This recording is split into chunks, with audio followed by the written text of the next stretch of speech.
Portanto, meu irmão, neste domingo, 27 de setembro, 26º domingo do tempo comum e o último domingo do mês de setembro, do mês da Bíblia. E é interessante que você entenda esta Bíblia, a palavra de Deus. Lembrando que a palavra de Deus, a primeira escrita foi em hebraico, depois veio a tradução em grego, porque o povo tinha se espalhado e já não estava mais valorizando, mais lendo em hebraico, aí foi preciso fazer tradução em grego, e aí surgiu aquela Bíblia, tradução dos 70, que é a mesma tradução em grego, e é interessante que você entenda isso aí. Em nome do Pai, do Filho e do Espírito Santo. Amém. Mas só que mais tarde, ela começou a se espalhar, aí veio outras Bíblias, como por exemplo, depois dessa, aí o Papa viu que estava cada um fazendo Bíblia ao seu modo, o Papa Damaso, e o que aconteceu? O Papa pediu para Jerônimo e para Belém para fazer um estudo sobre a palavra de Deus, para poder colocar a coisa como deveria, e ele fez a tradução em 2 anos dos 4 evangelhos, e depois ele continuou fazendo a tradução dos demais. E, portanto, surgiu a Vulgata, em latim, claro, a Vulgata, que significa usual, simples, de simples acesso, para que todos pudessem entender melhor. Aí sim, depois dessa, veio a reforma na igreja. Martinho Lutero terminou fazendo a sua tradução lá na Alemanha também para o seu povo, em alemão. E no Brasil, a primeira tradução da Bíblia foi em 1682. Quem fez essa tradução foi João Ferreira de Almeida, um pastor protestante. Pois é, somente em 1821 que veio a primeira tradução em católico, no catolicismo, nossa católica, o padre Antônio Pereira Figueiredo, foi ele que fez essa tradução para nós. Mas aí a partir daquele dia, daquela tradução feita por ele, aí sim veio várias traduções que a Paulina, Vozes, Santuário, essas editoras todas já fizeram traduções. Graças a Deus está muito fácil, bem acessível a palavra de Deus para nós hoje, graças a Deus. E o mês de setembro é este mês que se refere à Bíblia, porque também se colocou por causa desse grande homem que foi fazer essa tradução para o latim lá em Belém, que é Jerônimo. Hoje é o São Jerônimo, que nós celebramos ele dia 30 de setembro. E é muito interessante você saber um pouquinho, por isso eu estou dizendo para você, e não esqueça mais, tá? E neste domingo, a liturgia nos convida a refletir sobre o compromisso de realizar a vontade de Deus em nossa vida. Isso consiste no empenho pela construção de um mundo justo e fraterno. Interessante, tá? Um mundo justo e fraterno, o que corresponde ao reino dos céus proposto por Jesus, tá? É aí que está. Por isso, as leituras que eu vou refletir hoje, minha leitura tirada do livro do profeta Ezequiel, capítulo 18, versículos de 25 a 28. Essa leitura tirada do livro, atribuída a Ezequiel, conhecido como o profeta da esperança. Ele foi levado à Babilônia logo na primeira deportação, em 597.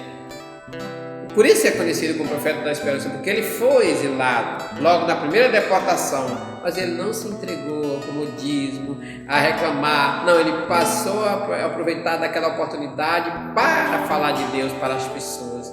Graças a Deus. Isso aconteceu em 597 a.C. Tá? Quem foi que levou esse povo, essa primeira deportação, esse primeiro povo para o exílio? Foi exatamente Nabucodonosor que mandou, claro, o seu exército, que levasse aquele povo ali para ser exilado, para trabalhar para ele de graça, podemos dizer assim. Ele recebeu a vocação, este profeta, durante o exílio e cumpriu toda a sua missão profética junto ao povo exilado. Viu como Deus faz? Mesmo na dificuldade, Ele faz surgir uma pessoa ali que possa trazer para aquele povo esperança, libertação, vontade de se sair daquela situação. E suscitou no meio do povo esse profeta, Ezequiel, é claro, tá? Isso é muito importante. O trecho lido neste domingo, inserido na primeira parte do livro, Ezequiel de 1 a 24, esse capítulo, corresponde à fase inicial da preparação do profeta, e foi dirigida especialmente ao primeiro grupo de pessoas deportadas lá do exílio, do qual ele mesmo fazia parte desse grupo. E é muito interessante, uma pessoa deportada, uma pessoa que está presa, mas prenderam ele, mas não prenderam a palavra. E portanto, ele, graças a Deus, se tornou um porta-voz de Deus para levar àquele povo muita esperança. Tudo o que acontecia em Israel era atribuído a Deus. As coisas boas eram um sinal de bênção, enquanto as coisas ruins eram vistas como castigo pelos pecados do povo.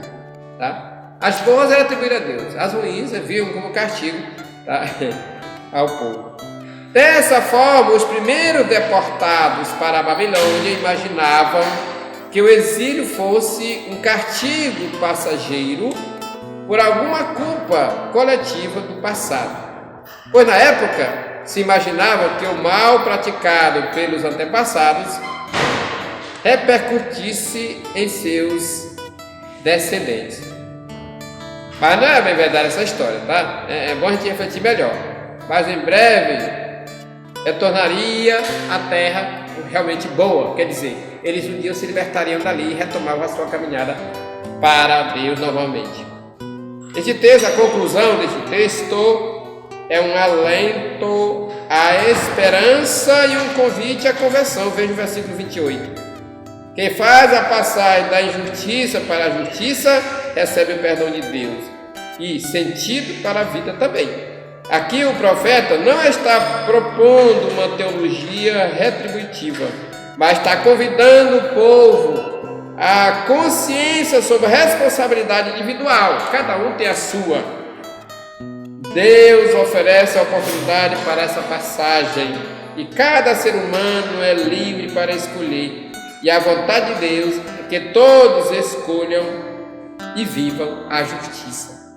Isso é muito interessante.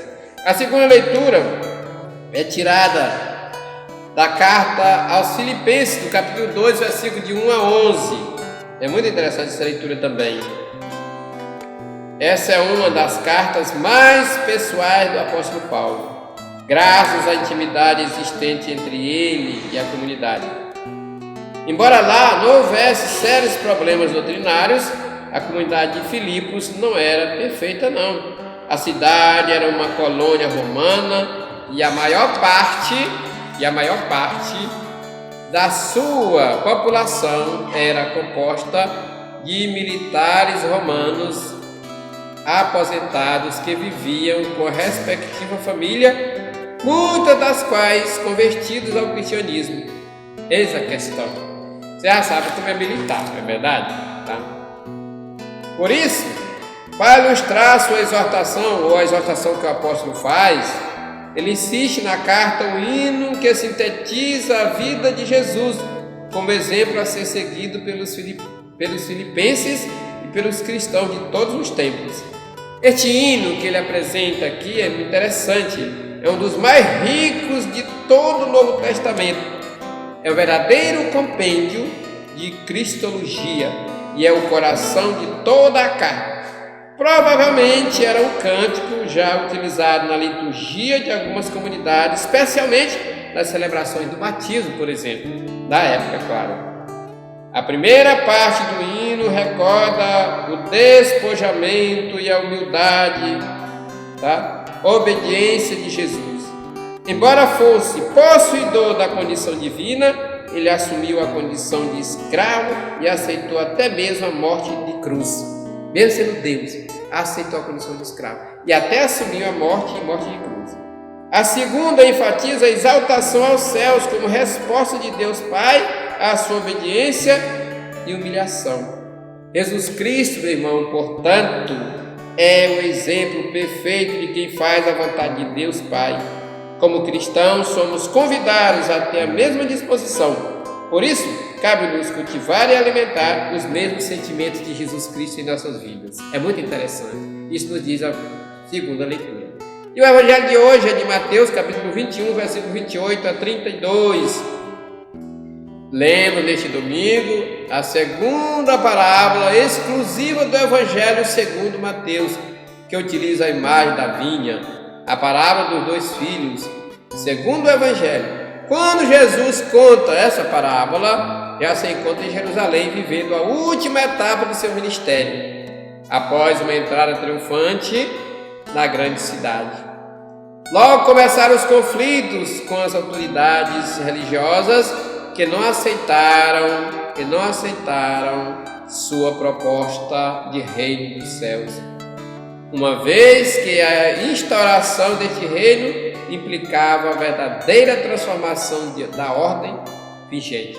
Foi isso que eles não aceitaram, porque não queriam mudar de vida, não queriam se converter, não queriam aceitar a proposta. Entenderam? Depois, lembrando ainda isto, tá? Embora no contexto narrativo do Evangelho, os interlocutores de Jesus sejam as autoridades religiosas de Jerusalém, os principais destinatários da mensagem são, na verdade, seus discípulos e discípulas de todos os tempos. Portanto, nós somos esses discípulos hoje de Jesus Cristo, graças a Deus. Como afirmamos no domingo passado, a vinha é uma imagem clássica da tradição bíblica para representar Israel, ou seja, o povo de Deus. É muito interessante observar isso, muito interessante mesmo. Jesus aplica essa imagem ao reino dos céus e, consequentemente, à comunidade cristã, ou seja, a cada um de nós, para poder dizer que nós fazemos parte dessa vida. A parábola envolve 3 personagens, um pai e 2 filhos. O pai representa Deus e os filhos a humanidade. 2, mas representa a humanidade, isso é muito interessante. Até então dividida entre o povo eleito, Israel, e os pagãos, que compreendiam todas as categorias de pessoas marginalizadas. O pai lança a ambos os filhos a mesma proposta de ir trabalhar na vinha hoje. Ele lança a mesma proposta, pedindo a eles que devem ir trabalhar hoje na vinha. Tá? O indicativo temporal é importante, porque mostra a urgência de abraçar o projeto do reino. Quantas pessoas começaram, mas já se afastaram e esqueceram que agora que era a hora delas e deixaram de participar, deixaram de dar sua contribuição. Quantas pessoas já deram tantas contribuições para a igreja, hoje não querem mais dar, até se afastaram da igreja, tá? Mas é uma urgência isso aí.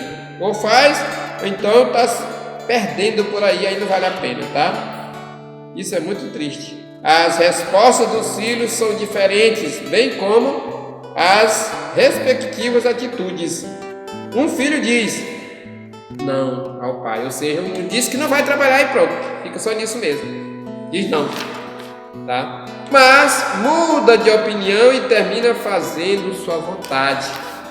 Aqui que está, tá? O outro diz sim, mas não cumpre o que prometeram, não faz a vontade dele, ou seja, é só de oba-oba. Quantas vezes as pessoas dizem eu vou fazer isso, eu vou fazer aquilo, mas na verdade desiste e foge, não estão nem aí.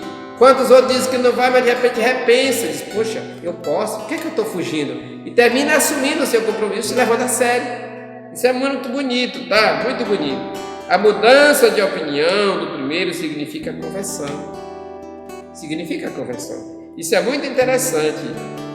A contradição do segundo representa a hipocrisia religiosa dos interlocutores de Jesus e serve de alerta para a comunidade cristã não repetir tal comportamento. Porque eles se acham dono da verdade, acham que já pode, que já deve fazer tudo, deve mandar e não ser mandado. Após concluir a parábola, Jesus volta a interagir com seus interlocutores, denunciando os erros e contradições deles e apresentando nova realidade, a procedência do reino dos céus, dos marginalizados pela religião, representados aqui pelos cobradores de impostos e prostitutas. Temos, portanto, séria advertência. É interessante pensarmos nisso. A quem se sente seguro de si e de suas práticas religiosas, mas uma denúncia contra quem vive uma religiosidade fundada em discursos e com pouco empenho na edificação do reino. Por isso, é necessário, meu irmão, abrir-se constantemente à conversão para acolher a novidade. Quem é essa novidade? É a palavra de Deus, é Jesus Cristo. Precisamos. Tem tantas pessoas que por aí se dizem ser católicos, mas na teoria, porque na prática não participam da igreja, não são nem sequer casados, muitas das vezes não são capazes de dar uma contribuição como dízimo, como oferta, como outra coisa. Então que igreja é esta? Que não sabe partilhar, que só pensa em si, que não participa da igreja? É mentira. Por isso precisa da conversão para poder ter realmente a participação, porque ninguém vai participar se não tiver uma mudança de vida, se não entender que precisa deste reino na sua vida, porque é um cristão batizado. Eu agradeço a sua participação. Se você gostou e está gostando, mande mensagem também dizendo, olha, vale a pena, e a gente vai continuar fazendo as mensagens para vocês, entenderam? Então eu vou deixar aqui a minha bênção a todos vocês, agradecendo por mais um mês de setembro, pela participação de vocês, pelos encontros bíblicos que estão acontecendo nas comunidades, tá? Isso é muito importante. Continue rezando que você será realmente um vencedor. O Senhor esteja convosco. Ele está no meio de nós. Abençoe-nos a Deus Todo-Poderoso, Pai, Filho e Espírito Santo. Amém.